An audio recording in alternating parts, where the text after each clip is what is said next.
Hello दोस्तों, पुनः एक बार स्वागत है आप सभी का मैथ एंड मैजिक टिप्स के यूट्यूब चैनल पर। और आज हम लोग पढ़ने वाले हैं लट लकार यानी कि वर्तमान काल के बारे में। जैसा कि हम लोगों ने प्रीवियस वीडियो में पढ़ा था कि अनुवाद कैसे करते हैं, यानी संस्कृत में जो अनुवाद का नियम था उसको हम लोगों ने पढ़ा था और समझा था।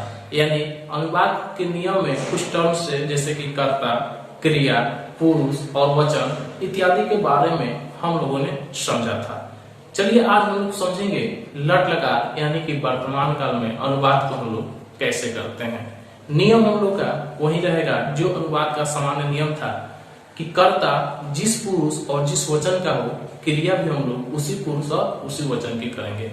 चलिए हम लोग देखते हैं, नियम हम लोग का वही है कि कर्ता जिस पुरुष और जिस वचन का हो, क्रिया भी उसी पुरुष और उसी वचन की होगी। ठीक है, अब हम लोग देखते हैं कि कर्ता के साथ क्रिया को कैसे जोड़ते हैं। ठीक है, प्रीवियस वीडियो में मैंने आप लोगों को बताया है जैसे कि जो हमारे कर्ता 9 वो है, जैसे कि स, तोते, तोम, इवाम, इगम, अहम, अवाम, वयम, इस सभी का मैंने हिंदी बताया था आप लोगों को। आशा करता हूँ आप सभी लोग उसको याद कर लिए होंगे, या नहीं याद किए हैं तो उसको आप लोग याद कर लीजिए, क्योंकि बहुत ही इंपॉर्टेंट है उसका याद करना। संस्कृत अनुवाद बनाने के लिए जो कर्ता है उसका हिंदी आप लोगों को दिमाग में 100% रहना चाहिए। तो चलिए हम लोग शुरुआत करते हैं। फिर से मैं आप लोगों को एक बार हिंदी बता देता हूँ, जैसे कि स मतलब वह होता है। चलिए मैं मार्कर चेंज करके लिख देता हूँ, ऐसे समझने में आसानी होगी। जैसे कि स यानी वह होता है, तो मतलब होता है वे दोनों, ते मतलब होता है वे लोग, तो मतलब होता है तुम, युवा मतलब होता है तुम दोनों, युवा मतलब होता है तुम दोनों, स्पेस थोड़ा कम मिल रहा है इसलिए सब। युवा मतलब तुम दोनों, इयम यानी तुम सब या तुम लोग। ठीक है, अहम यानी मैं, अवाम यानी हम दोनों, और वयम यानी हम सब। ठीक है, आप लोग इसका हिंदी अनुवाद जो की है याद कर लीजिएगा। ठीक है, यानी इसका हिंदी मीनिंग क्या होता है, हिंदी अर्थ क्या होता है। ठीक है, अब चलिए हम लोग देखते हैं कि लट लकार वर्तमान काल का प्रत्यय क्या होता है। ठीक है, यानी जब हम लोग मान लीजिए कि कर्ता तो हम लोग समझ लिए कि कर्ता क्या होता है। ठीक है, हम लोग कर्ता समझ लिए, तो आखिर किसी भी वाक्य में सिर्फ और सिर्फ कर्ता से ही वाक्य पूरा नहीं ना हो जाता है। जैसे कि मैं पढ़ता हूं तो इसमें कर्ता भी है और क्रिया भी है। ठीक है, तो चलिए किसी भी वाक्य में कर्ता और क्रिया दोनों की अत्यंत ही महत्वपूर्ण भूमिकाएं होती है। ठीक है, तो चलिए हम लोग पढ़ते हैं कि आखिर धातु रूप तैयार कैसे करते हैं। ठीक है, तो प्रत्यय प्लस धातु जोड़ते हैं तो हमारा धातु रूप तैयार होता है। और चूंकि हमारा लट लकार वर्तमान काल का प्रत्यय है ती, त, अंति, सी, ठ, थ, आमी, आव, आम। यहाँ पर ध्यान दीजिए, यहाँ पर दिया है ती, त, अंति, सी, थ, थ, आमी, आव, आम। ये हमारे क्या है, लट लकार वर्तमान काल के प्रत्यय दिया गया है। और इसी की सहायता से हम लोग धातु तैयार करते हैं। जैसे धातु प्लस प्रत्यय जोड़ते हैं तो हमारा क्या होता है, धातु रूप तैयार होता है। जैसे मान लीजिए हमारा पट एक धातु है। ठीक है, और पट मतलब होता है पढ़ना। पट क्या है, धातु रूप है, और इसमें प्रत्यय को जोड़ देंगे तो हमारा क्या तैयार हो जाएगा, धातु रूप तैयार हो जाएगा।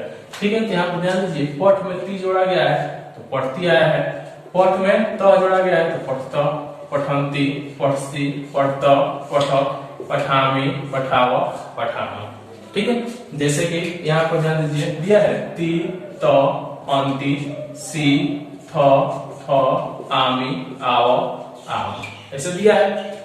ठीक उसी प्रकार मान लीजिए अगर हम लोग को लट लकार वर्तमान काल में अगर कोई अन्य धातु रूप बनाना होगा, जैसे कि हंस एक धातु रूप है, हंस एक धातु है जिसका अर्थ होता है हंसना। अगर हम लोग को लट लकार वर्तमान काल में धातु तैयार करना होगा हंस धातु का, तो कैसे तैयार करेंगे। ठीक उसी प्रकार प्रत्यय की सहायता से, जैसे कि प्रत्यय हम लोग का दिया गया है ती, त, अंति, सी, थ, थ, आमी, आव, आम। इन्हीं 9 प्रत्ययों को हम लोग क्या करेंगे, हंस धातु में ऐड करते जाएंगे, यानी जोड़ते जाएंगे, और हमारा हंस धातु का धातु तैयार हो जाएगा। जैसे कि हंस में ती जोड़ेंगे, हंसती, हंसता, हंसंती, हंससी, हंसथ, हंसत, हंसामी, हंसाव, हंसाम। ठीक है, समझ में आया। एक अन्य धातु ले लेते हैं, जैसे कि मान लीजिए धाव मतलब होता है दौड़ना, क्योंकि धाव एक धातु है। ठीक है, हिंदी में क्रिया कहा जाता है और संस्कृत में धातु कहा जाता है। समझ में आया। जैसे कि हम लोग क्या लिए थे, अभी धाव लिए थे, तो धाव मतलब क्या होता है दौड़ना। तो इसका धातु रूप हम लोग कैसे बनाएंगे, तो हमारा धातु रूप तैयार होगा धावती, धावतो, धावंती, धावसी, धावत, धावत, धावामी, धावाव, धावाम। आशा करता हूं आप लोगों को समझ में आया होगा। अब चलिए कर्ता के साथ क्रिया को हम लोग कैसे ऐड करते हैं, इसको हम लोग समझेंगे। अब यहाँ पर हम लोगों को अनुवाद बनाने के लिए जो हम आप लोगों को नियम बताए थे उसका जरूरत पड़ेगा। ठीक है, ऐसे ही आप लोगों को फ्री में नहीं बताए थे। ठीक है, यानी फालतू का कोई चीज आप लोगों को इस चैनल पर नहीं बताया जाएगा। जो बताया जाएगा आपको बिल्कुल ही आप लोगों के लिए जो इम्पोर्टेंस होगा वही आप लोगों को बताया जाएगा, और आप लोगों के लिए मतलब जानकारी, आप लोगों को जानकारी हो, बेहतर से बेहतर जानकारी मिले, बेहतर से बेहतर नॉलेज मिले, यही मैं आशा करता हूँ। और यही मेरा प्रयास रहता है कि जहां तक ये जितना सारा हमारा ये लेक्चर पहुंचे, बेहतर से बेहतर नॉलेज मिले। ठीक है, तो चलिए हम लोग देखते हैं।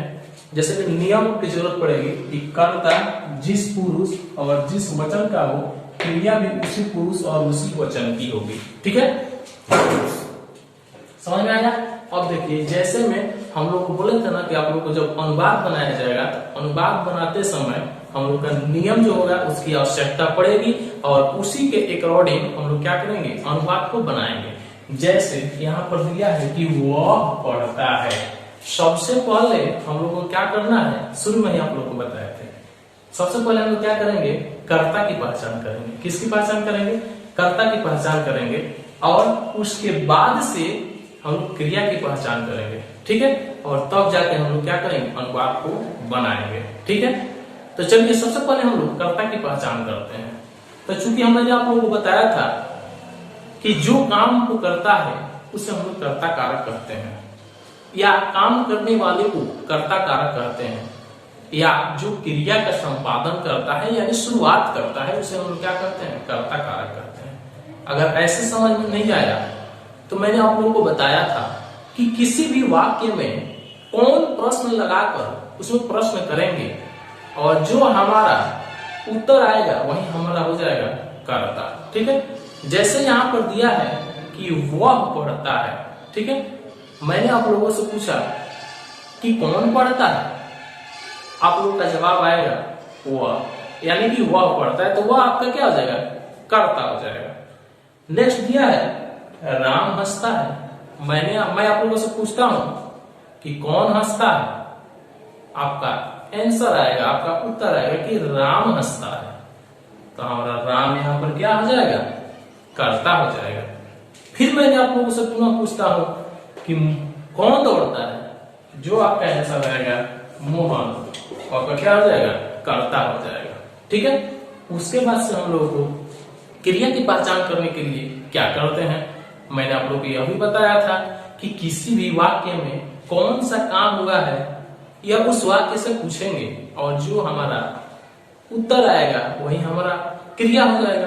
जैसे कि यहाँ पर दिया गया है कि वह पढ़ता है, पूछा जाएगा इस वाक्य से कि कौन सा काम हुआ है, इसमें हमारा आंसर आएगा कि पढ़ने का काम हुआ है, तो पढ़ना हमारा क्या हो जाएगा, यहाँ पर क्रिया हो जाएगा।